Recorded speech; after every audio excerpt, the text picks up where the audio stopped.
Siyabingelela mbukelo khona ekhaya kini nonke enibukele amavidiyo ami amthandazo dlamini.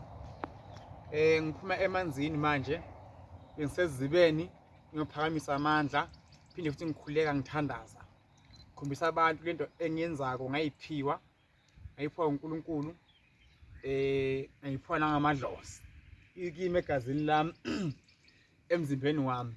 So mbukelo khona ekhaya ngiphethe nesistawuti, ngiphethe nempuphu nesnef.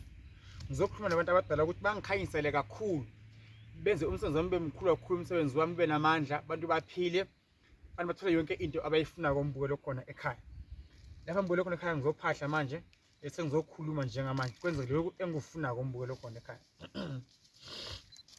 Ngiyathokoza abantu abadala, ngiyathokoza amakhehla, ini nonke nina basekhaya mama, basekhaya lithi nebakandlela, ngikhanyisele nina bakadla inhlanhla ngithi abantu bebaningi esibodweni sami ngikwazi khona ukulapha. Ngiyacela abantu abadala, ngiyacela kakhulu baningibheke, ningikhanyisele, ninginikeze amandla, ningibusise konke engifisile, kuvuleke amaphupho, kuvuleke nenhlanhla yonke into ikhanye. Ngiyathandaza kakhulu emakhehla yami nomhlaba, yonke into mayivuleke ihambe ngendlela engifuna ngayo.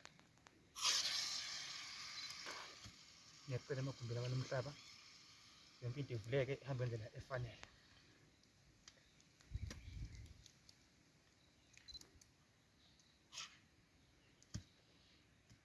Ngicela kini bantu abadala ningikhanyisele, ninginikeze amandla, konke engikufunako kuvuleke njengamanje.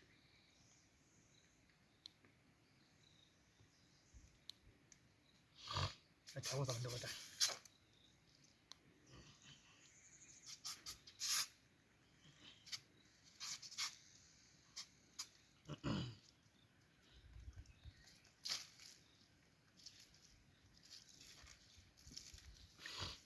Makuhlangane konke engikufisile kugogo nami omkhulu kukhanye, kuzona lapha nisuthe bantu abadala. Ngiyacela emagumbini ami nomhlaba, ngicela kini bantu abadala, bayekeni ugogo omkhulu, makube kuhle njalo ebusuku nemini, yonke into mayikhanye bantu abadala. Ngiyathokoza emagumbini ami nomhlaba, ngikhanyisani bantu abadala, nivule zonke iy'nhlanhla, yonke into engiyifunayo ngikhanyiselele.